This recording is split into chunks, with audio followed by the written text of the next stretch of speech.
film of Wisconsin? What jumps out to you?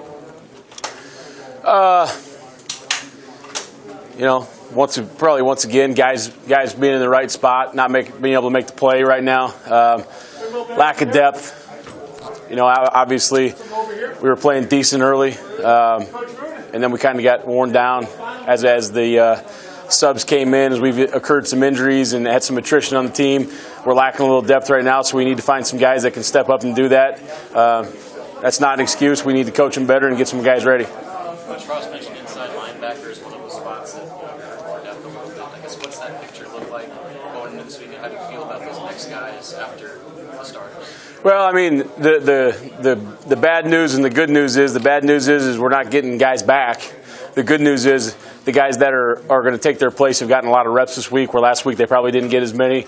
I think we've done a better job of getting all four guys ready to play both spots, as opposed to, you got one guy playing Mike, one guy playing Will. So if the Will goes down, only the next Will can go in. I think all four guys are more ready now to play both spots, so that'll help us out a little bit. So what guys specifically, backup guys, got to be ready this week? Well, I mean, you're talking about inside linebacker. Obviously, the backups are Colin Miller and Jake Weinmaster. And I think last week, Colin trained more at one, and then, that guy gets hurt, he goes in. But if the other guy gets hurt, he's not ready to go in. It's not fair to that guy. So we've had to cross-train them all a little bit this week. What is your concern as the coach about the physical toll that, the Wisconsin video showed what it showed. They're pretty physical. Yeah. Do you have concerns in that area?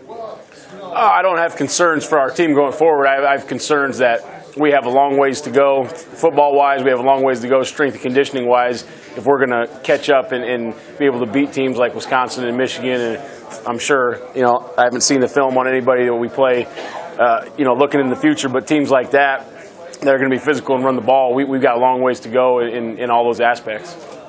You guys only have 4 takeaways this year. Obviously, you want takeaways. What's not happened this year so far?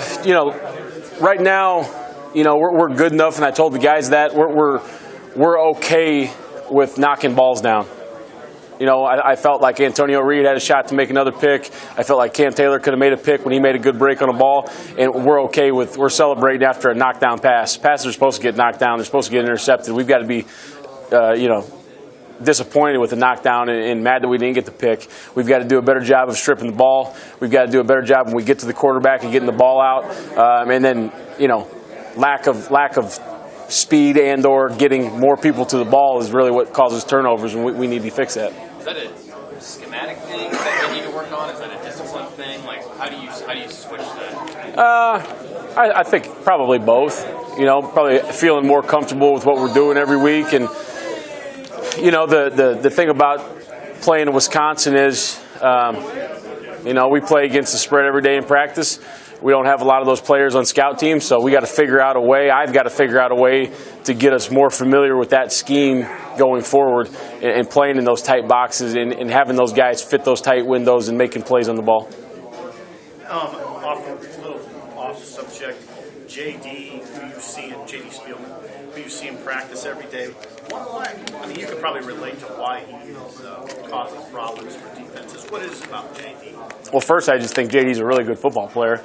I think he's pretty savvy.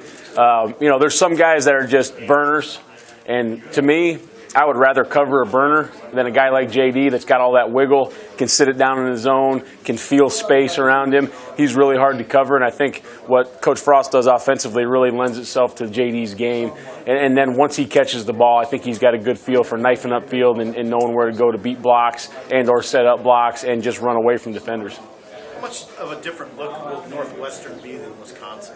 Probably couldn't be much more different, right? Wisconsin's going to line up in big people and pound it and throw it 10 times a game, and Northwestern, they're going to throw it a lot more and use the run as the sprinkling, as the changeup.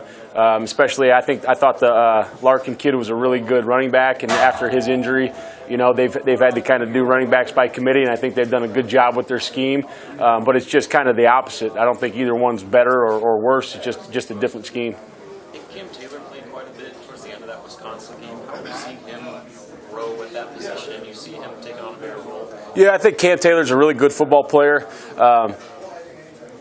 you know, right now I think we have good corners.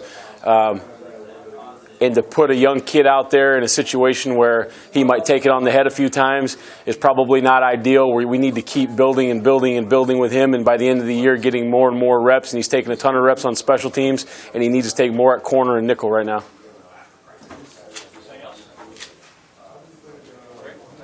Thanks, guys.